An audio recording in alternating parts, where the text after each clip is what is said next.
que é que falta para os irmãos amarem ao Senhor Jesus Cristo? O que é que falta para que os irmãos amem o Senhor Jesus Cristo mais do que amam os seus comércios? O que é que falta para que vocês amem ao Senhor Jesus Cristo mais do que vocês amam o conforto de sua caminha ou do seu sofá? O que é que está faltando para que vocês amem ao Senhor Jesus Cristo mais do que você ama a sua mãe, o seu pai, o seu esposo, a sua esposa, os seus filhos? O que é que falta para que o amor de vocês não seja um amor maldito, mas um amor bendito? Um amor que tenha Jesus Cristo acima de tudo e de todos. Um amor que não o rejeita, mas que está atento a ouvir a sua palavra e a viver a sua palavra. Um amor que não é conduzido pelos prazeres, mas que é conduzido pela obediência. Porque é isso que Jesus Cristo está dizendo. Nos últimos dias o amor de muitos esfriará. E sabe por quê? Porque nesses dias haverá paz, sossego, prosperidade e tranquilidade. Eles não sentirão falta de nada, nem de Jesus, porque eles vão sentir que tem tudo.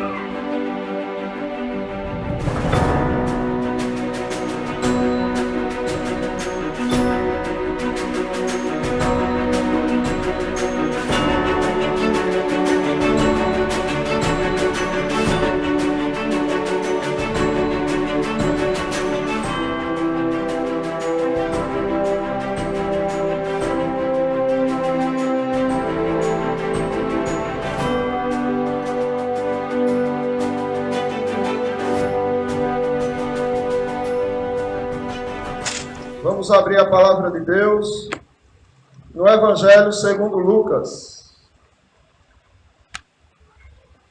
capítulo 17. Nós vamos ler do versículo 20 ao versículo 25. Interrogado pelos fariseus sobre quando viria o reino de Deus, Jesus lhes respondeu: não vem o reino de Deus com visível aparência, nem dirão, ei-lo aqui, ou lá está, porque o reino de Deus está dentro de vós. A seguir, dirigiu-se aos discípulos: virá o tempo em que desejareis ver um dos dias do Filho do Homem, e não o vereis. E vos dirão, ei-lo aqui, ou lá está. Não vades, nem o sigais. Porque assim como o relâmpago, fuzilando, brilha de uma e outra extremidade do céu, assim será, no seu dia, o Filho do Homem. Mas importa primeiro que ele padeça muitas coisas e seja rejeitado por esta geração. Meus irmãos, aqui nós vemos o Senhor Jesus Cristo mostrando aos seus discípulos quais seriam os sinais do fim. E ele, depois desta leitura que fizemos, vai mostrando algumas coisas que hão de acontecer até a sua vinda. Porém, muitos de nós já ouvimos e já lemos que os sinais do fim serão de fome, peste, guerra e rumores de guerra. Mas precisamos prestar atenção porque Jesus Cristo deixou bem claro que isso ainda não era o fim. Ou seja, isso só era o pré-anúncio do fim. Ainda não seria o fim. Estaria só avisando, mostrando que o fim estaria próximo. Mas qual é o sinal mais forte aonde revelará que Cristo está às portas? Qual é o sinal que a igreja vai perceber, do qual anuncia a vinda súbita do Senhor Jesus Cristo? O versículo 25, ele diz, mas importa que primeiro ele padeça muitas coisas e seja rejeitado por esta geração. O Senhor Jesus Cristo aqui está anunciando como seria os sinais. Só que antes, ele diz que ele precisava sofrer nas mãos dos pecadores. Ele precisava ser rejeitado pelos pecadores. Ele precisava passar muitos sofrimentos nas mãos dos pecadores. Isso já se cumpriu. Nós sabemos que Jesus Cristo já sofreu, já padeceu muito nas mãos dos pecadores. E ninguém mais o fará sofrer.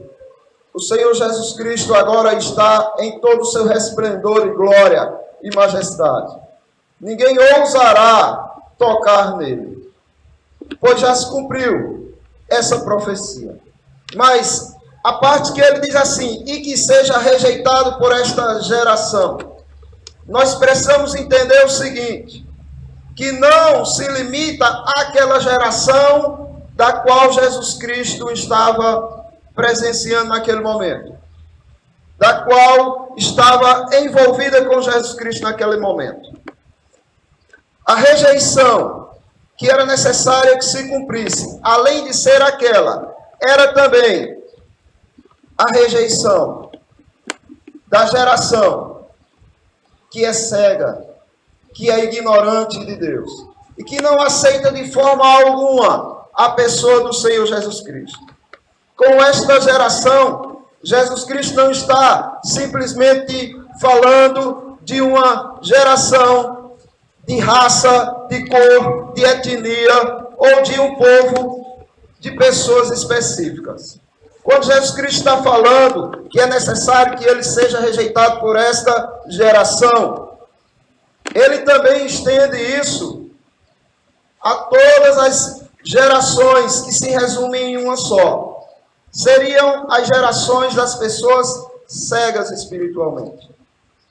Esta geração de cegos, esta geração de pecadores contumazes, que se proliferam e nunca acaba. Aquela geração de lá, acreditem, irmãos, ainda está viva naqueles que rejeitam Jesus Cristo hoje. Aquela geração que disse, solta Barrabás, crucifica o Cristo, ainda permanece até os dias de hoje nas pessoas que rejeitam o que é bom e se apegam com o que é mal. Perceba que em outra ocasião o Senhor Jesus Cristo também fala daquela geração. Só que ele fala de uma forma bem interessante, ainda tratando do fim dos tempos. No Evangelho de Lucas, só que o capítulo 21, do 17 por diante, ele diz: e de todos sereis odiados por causa do meu nome, mas não perecerá um único cabelo de vossa cabeça. Na vossa paciência possuí as vossas almas. Mas, quando virdes Jerusalém cercada de exércitos, sabei então que é chegada a sua desolação. Então, os que estiverem na Judéia, fujam para os montes. Os que estiverem no meio da cidade, saiam. E os que nos campos, não entrem nela. Porque dias de vingança são estes, para que se cumpra todas as coisas que estão escritas. Mas ai das grávidas e das que criarem naqueles dias, porque haverá grande aperto na terra e ira sobre este povo, e cairão ao fio da espada, e para todas as nações serão levados cativos, e Jerusalém será pisada pelos gentios, até que os tempos dos gentios se completem. E haverá sinais no sol e na lua e nas estrelas, e na terra angústias, das quais, em perplexidade pelo bramido do mar e das ondas, homens desmaiarão de terror, na expectativa das coisas que sobrevirão ao mundo, porquanto as virtudes dos céus serão abaladas. E então virão vir o Filho do Homem numa nuvem, com poder e grande glória. Ora, quando estas coisas começarem a acontecer, olhai para cima e levantai as vossas cabeças, porque a vossa redenção está próxima. E disse-lhes uma parábola: olhai para a figueira e para todas as árvores, quando já tem rebentado.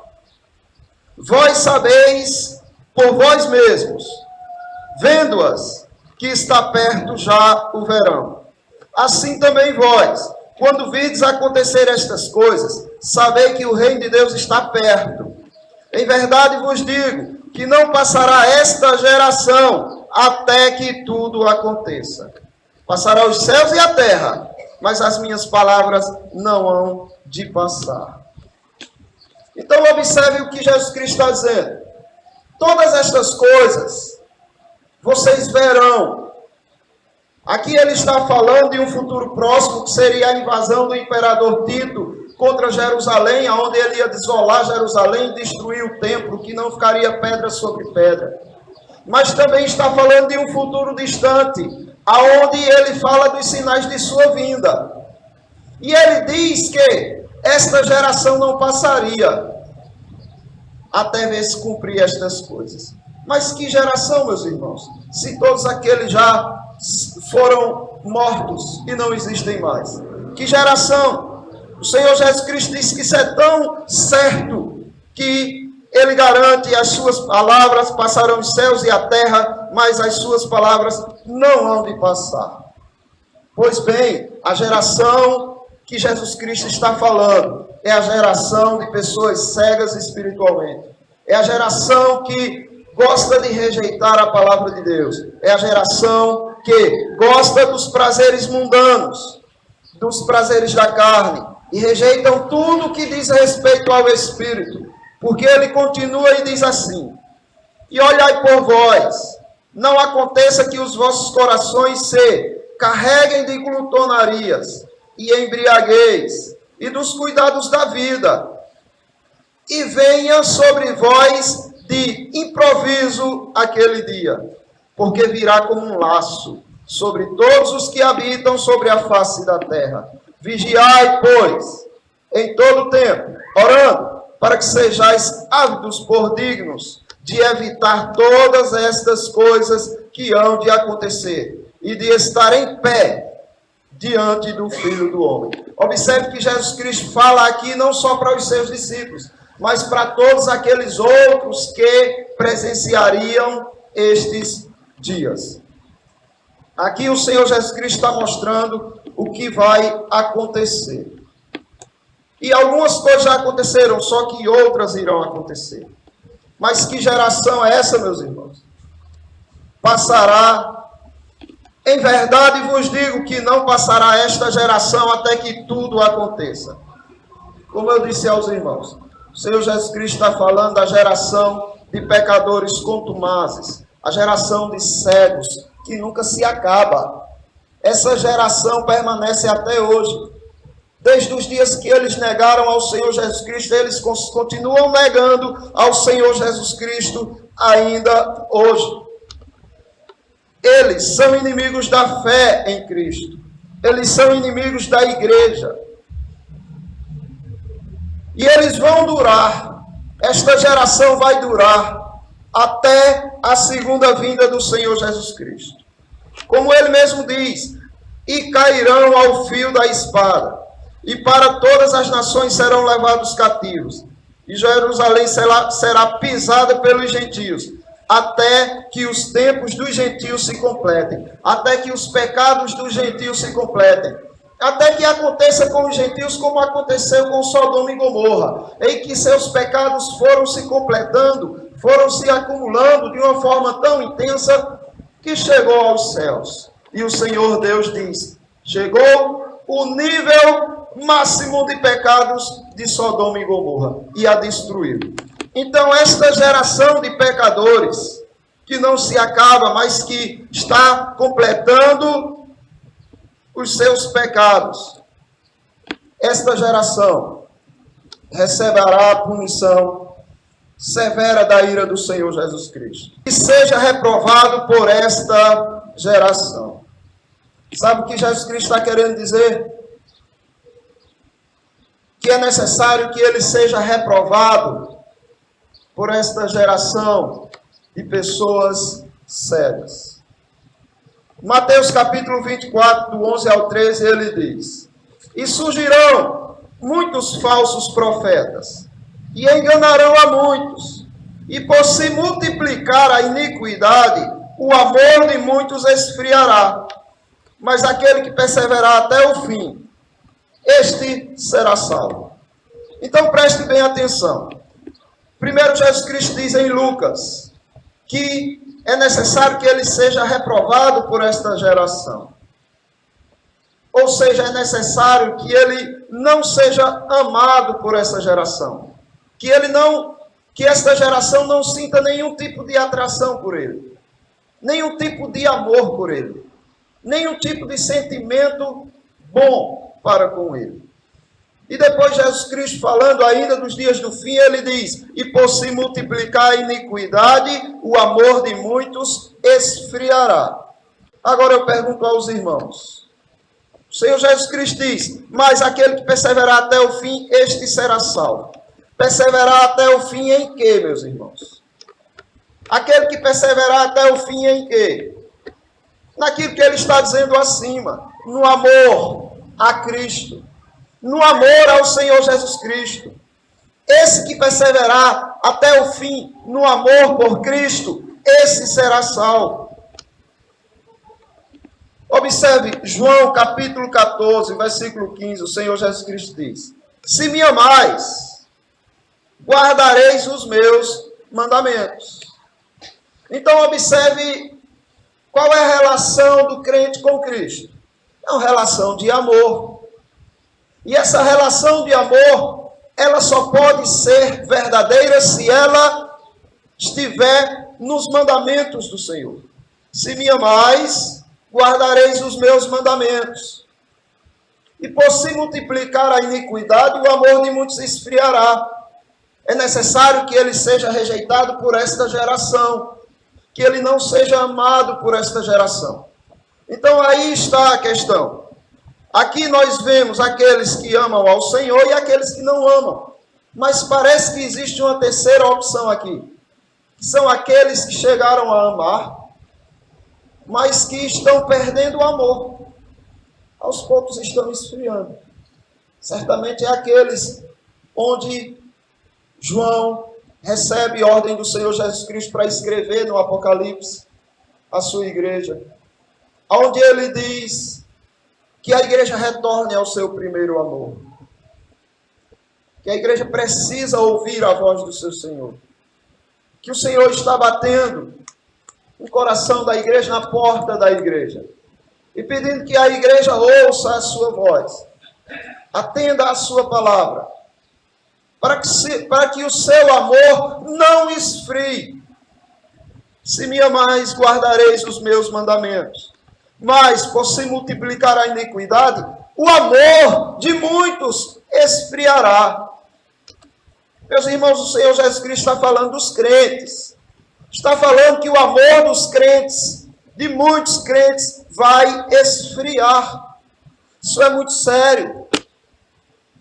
A igreja precisa despertar para essa advertência do Senhor Jesus Cristo e olhar para dentro de si mesma e pensar assim: será que o meu amor não está esfriando?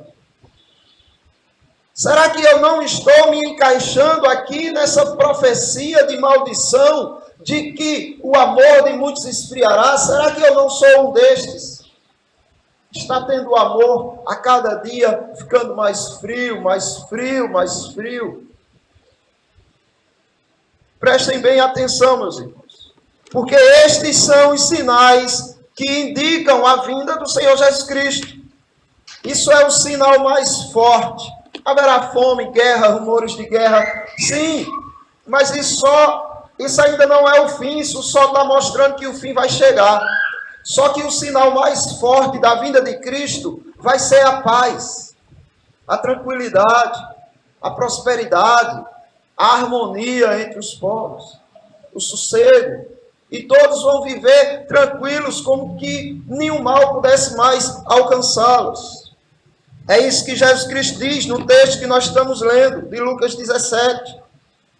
E como aconteceu nos dias de Noé, assim será também nos dias do Filho do Homem. Comiam, bebiam, casavam e davam-se em casamento, até o dia em que Noé entrou na arca e veio o dilúvio e os consumiu a todos. Depois ele usa o exemplo também de Sodoma e Gomorra. Como também, da mesma maneira, aconteceu nos dias de Ló. Comiam, bebiam, compravam, vendiam, plantavam e edificavam. Mas no dia em que Ló saiu de Sodoma, choveu do céu fogo e enxofre, e os consumiu a todos.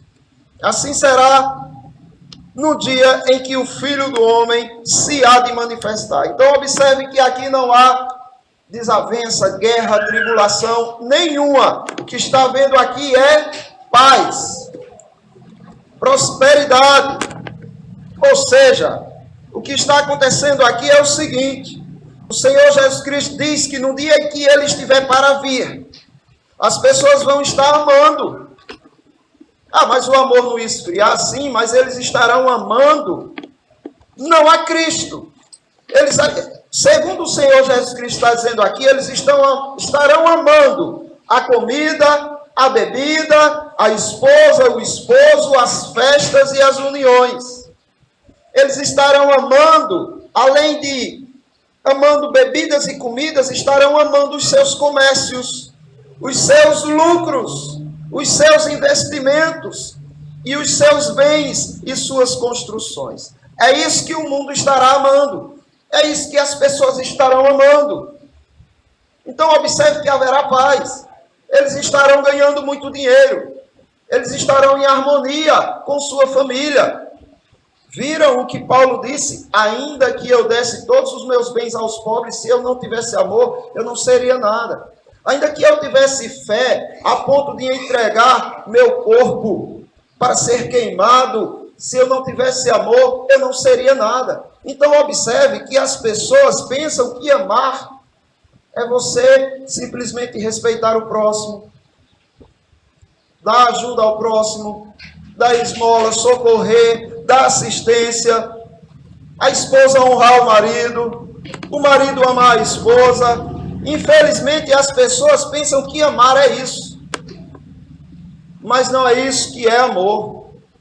O único amor que durará para a eternidade é o amor a Jesus Cristo. O amor a Jesus Cristo e a tudo que Ele ordena. O amor, como nós dissemos, não será medido pela paz, pela prosperidade ou pela união das pessoas. Ao contrário, isso é sinal de que a frieza do amor está tomando conta das pessoas. Dependendo do preço que você está pagando para ter essa paz,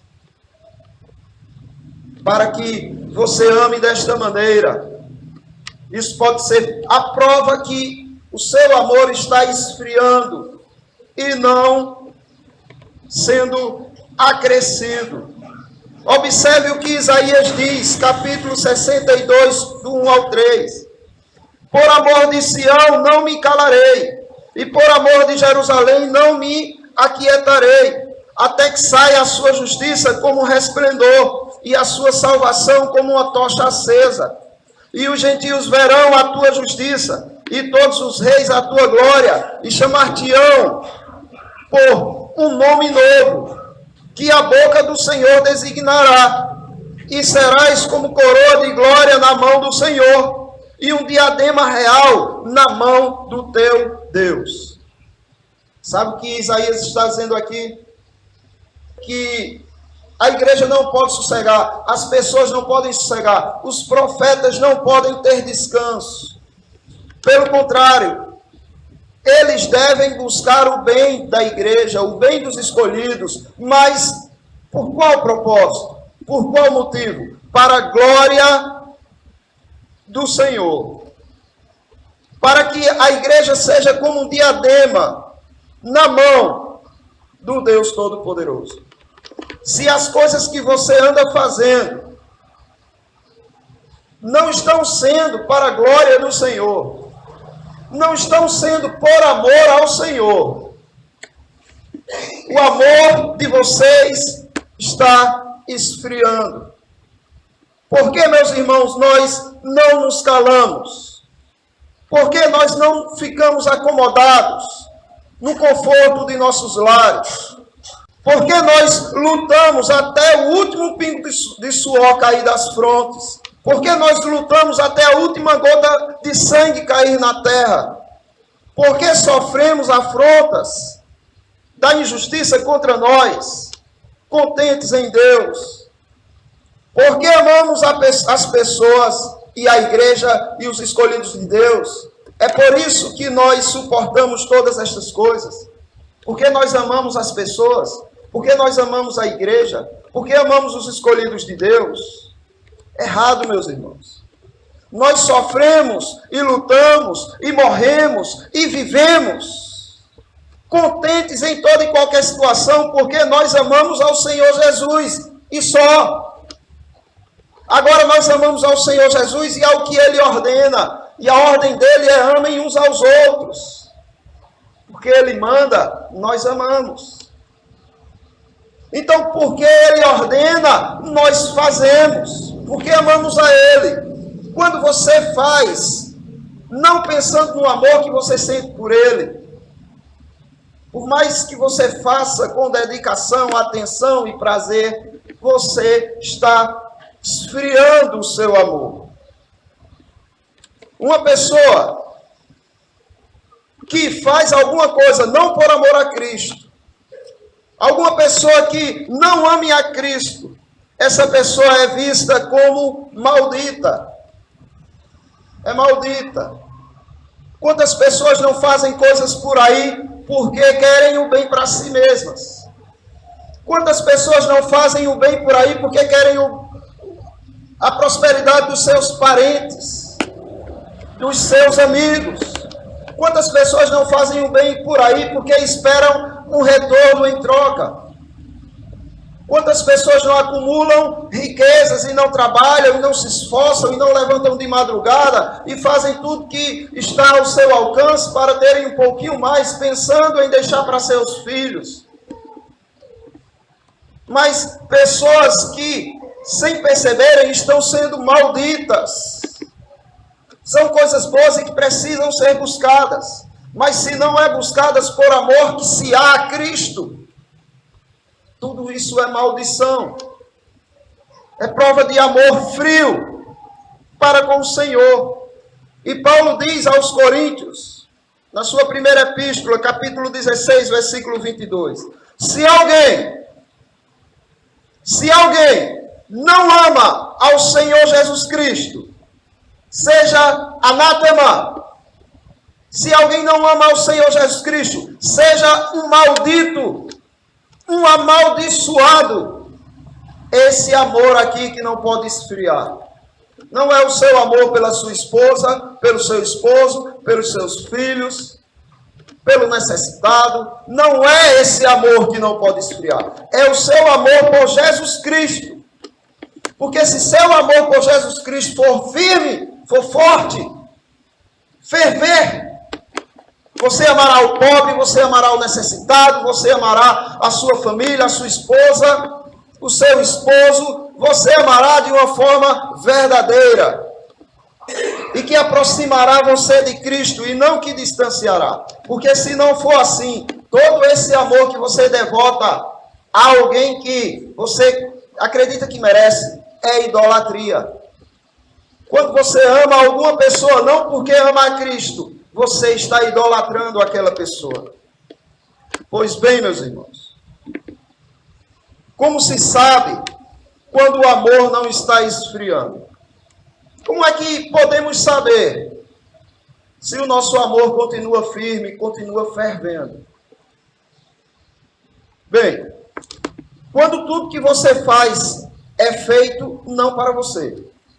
Quando o que você vem fazendo não está sendo feito para você, é prova de que seu amor está firme, fervendo em Cristo. Quando você faz não para outras pessoas, quando você não faz por qualquer outra coisa, mas quando você faz apenas por Jesus Cristo, para Jesus Cristo, com Jesus Cristo e em Jesus Cristo. Isso é prova de que seu amor está fervendo, está firme, está forte. E o sinal de que o amor de muito esfriará vai cair sobre a igreja, sim. Mas aqueles que ouvem, que atentam para a advertência do Senhor Jesus Cristo, estes não serão pegos de surpresa. E o amor destes continuará firme, sim. Pensem no que Jesus Cristo fez por vocês. No sacrifício do Pai Celestial em entregar seu Filho. No sacrifício do próprio Filho em se entregar por vocês. Sofreu o que sofreu. Deixar o que deixou. E receber a rejeição, o abandono do Pai naquela cruz maldita. Pense em tanto que Ele fez por vocês. E pensem também no que Ele até agora vem fazendo por vocês. Será que há necessidade de vocês continuarem fazendo por vocês alguma coisa? Não, meus irmãos. Parem de fazer por vocês. Pelo amor de Deus, esqueçam de vocês. Tudo que vocês fizerem por vocês, façam por amor a Cristo. Tudo que você fizer por sua esposa, faça por amor a Cristo. Ao seu esposo, faça por amor a Cristo. Aos seus filhos, aos seus pais. Pare de fazer por você ou por eles. Quando você faz por amor a Cristo, você faz por eles. Da melhor forma, de uma forma que você não se torna maldito. E de uma forma de que seu amor não esfria. Jesus Cristo já fez tudo por vocês. Então parem de fazer por vocês. Agora é hora de fazer por Ele. Porque o que vocês precisavam, para vocês Ele já fez. Agora façam por Ele o que precisa ser feito. O apóstolo Paulo aos Romanos diz: aquele que faz caso de dia, para o Senhor o faz. E o que não faz caso de dia, para o Senhor não o faz. O que come, para o Senhor come, porque dá graças a Deus. E o que não come, para o Senhor não come, e dá graças a Deus. Romanos 14, 6. Sabe o que Paulo está dizendo aqui? Olha, tudo que você fizer, você tem que fazer para Deus. E a prova de que você está fazendo para Deus é a graça que você dá a Ele. Os louvores que você leva a Ele pelo que você está fazendo. Ah, eu vou trabalhar. Senhor, te ofereço o meu trabalho. Senhor, te dou graças pelo meu trabalho. Senhor, eu não queria ir trabalhar hoje, mas eu vou, porque eu quero honrar o teu nome com o trabalho que eu estou fazendo para ti. Senhor, eu vou ter paciência, porque o Senhor pede que eu tenha paciência. Senhor, eu vou agir porque o Senhor pede que eu haja. Senhor, eu vou descansar porque o Senhor pede que eu descanse. Então, tudo que você fizer, que o Senhor esteja no centro. Que seja feito para o Senhor. E dessa forma os irmãos entenderão que o vosso amor está cada vez mais firme, está cada vez mais forte. Para terminar, eu quero ilustrar com a história de Bartimeu, o cego que estava à beira do caminho de Jericó. Bartimeu só tinha uma ambição na vida. Não sei qual é a ambição dos irmãos. Quais são as metas e os objetivos que os irmãos têm. Todo ano você, geralmente, esse ano eu vou parar com isso, eu vou buscar aquilo, e você põe algumas metas e algumas ambições para que você conquiste durante o ano. Bartimeu só tinha uma ambição: voltar a enxergar. Era essa a ambição dele. Ele não queria mais nada. E quando Jesus Cristo ia passando pelo caminho, Bartimeu passou a gritar: tem misericórdia de mim, filho de Davi. Tem misericórdia de mim. E o que aconteceu? Os discípulos repreenderam Bartimeu, dizendo: cala a tua boca, tu está atrapalhando o mestre. O mestre está na missão dele. Tu acha que ele vai parar para vir conversar contigo? Fica quieto. A gente não está conseguindo nem escutar o mestre falar, de tanto tu está gritando. Aquieta aí. Se ele quisesse te curar, ele já tinha curado. Fica quieto. Mas Bartimeu continua clamando. E a Bíblia diz de uma forma mais veemente. Ele clama de forma mais alta. E Jesus, parando, disse que o chamassem. Então Jesus para e diz: chamem ele. Jesus Cristo não disse que ia curá-lo, apesar de ter curado ele. Jesus Cristo não disse o que ia fazer com ele, só disse uma coisa: chamem ele. E eu quero que os irmãos atinem para a forma que os discípulos vão chamar Bartimeu. E chamaram o cego, dizendo-lhe: tem bom ânimo, levanta-te, que ele te chama. Eles não disseram: tem bom ânimo, levanta-te, que ele vai te curar. Tem bom ânimo, levanta-te, que tu vai voltar a enxergar. Não, eles disseram: tem bom ânimo, levanta-te, porque ele te chama. Porque a melhor coisa que nós podemos receber do Senhor Jesus Cristo é o seu chamado. É o Senhor Jesus Cristo dizer assim: vinde a mim, meus filhos. É a melhor coisa que um crente pode receber. Não é a visão, não é o paladar, não é a força, não é a saúde. A melhor coisa que um crente pode receber do Senhor Jesus Cristo é o seu: vinde a mim. Foi isso que ele fez e os discípulos entenderam que aquele homem passou a ser abençoado naquele momento. Quando o Senhor disse: chamem ele, os discípulos disseram: levanta-te, tem bom ânimo, que ele te chama. E ele, lançando de si a sua capa, levantou-se e foi ter com Jesus. Então, meus irmãos, Bartimeu não sabia se Jesus Cristo ia curá-lo de fato. Os discípulos não sabiam de fato o que Jesus Cristo ia fazer com ele. Eles suspeitavam até. Mas de uma coisa é certa, eles disseram: você tem todo motivo para se animar, para amar a vida, porque você está sendo chamado por Jesus Cristo. Levante-se, tenha bom ânimo, ele está te chamando. E eu digo para os irmãos: o que é que falta para os irmãos amarem ao Senhor Jesus Cristo? O que é que falta para que os irmãos amem o Senhor Jesus Cristo mais do que amam os seus comércios? O que é que falta para que vocês amem ao Senhor Jesus Cristo mais do que vocês amam o conforto de sua caminha ou do seu sofá? O que é que está faltando para que vocês amem ao Senhor Jesus Cristo mais do que você ama a sua mãe, o seu pai, o seu esposo, a sua esposa, os seus filhos? O que é que falta para que o amor de vocês não seja um amor maldito, mas um amor bendito? Um amor que tenha Jesus Cristo acima de tudo e de todos. Um amor que não o rejeita, mas que está atento a ouvir a sua palavra e a viver a sua palavra. Um amor que não é conduzido pelos prazeres, mas que é conduzido pela obediência. Porque é isso que Jesus Cristo está dizendo: nos últimos dias o amor de muitos esfriará. E sabe por quê? Porque nesses dias haverá paz, sossego, prosperidade e tranquilidade. Eles não sentirão falta de nada, nem de Jesus, porque eles vão sentir que tem tudo. Vão comer, vão beber, vão se casar, vão dar-se em casamento, vão estar correndo para os seus comércios, tendo lucros, edificando, construindo. Então o amor de muitos esfriará. Mas eu pergunto para os irmãos: o que é que está faltando para que os irmãos amem a Jesus Cristo mais do que amam essas coisas do mundo? É algo que ele deva fazer por vocês, como se ele já fez o que ninguém nunca poderia ter feito. Como se ele deu a vida dele por vocês. Como se ele está dando tantas coisas boas aos irmãos hoje. E como se os irmãos têm ouvido todos os domingos a voz dele dizendo: vinde a mim, eu tenho algo a falar para vocês. Mas o que os irmãos estão fazendo com a voz do Senhor? O que os irmãos estão fazendo com a ordem do Senhor?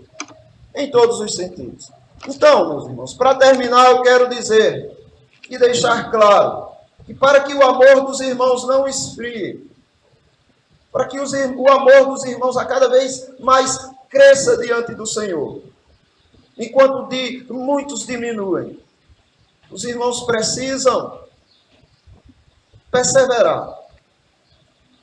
Perseverar na obediência à palavra de Deus.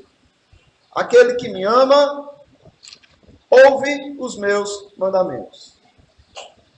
Se você ama ao Senhor Jesus Cristo, então atenda aos mandamentos dele. Ah, mas eu não estou me sentindo bem. Ah, mas eu estou desanimado. Ah, mas eu estou... Não importa.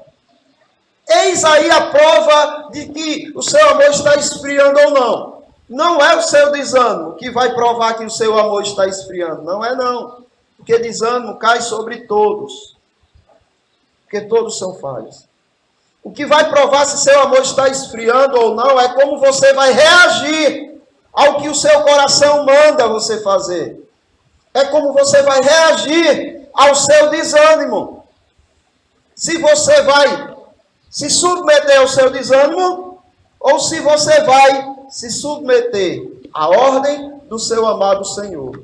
Vinde a mim. Chamem ele. Diga que eu estou chamando. E é isso que todos os domingos e todas as vezes os irmãos fazem quando conversam com vocês. Quando eles convidam vocês, quando eles dão uma palavra para vocês. Isso não é eles, é Jesus Cristo dizendo, vinde a mim, chame eles para mim. Como nós vamos responder ao seu chamado, aí depende do amor que nós temos para com ele. Que Deus nos abençoe, gente.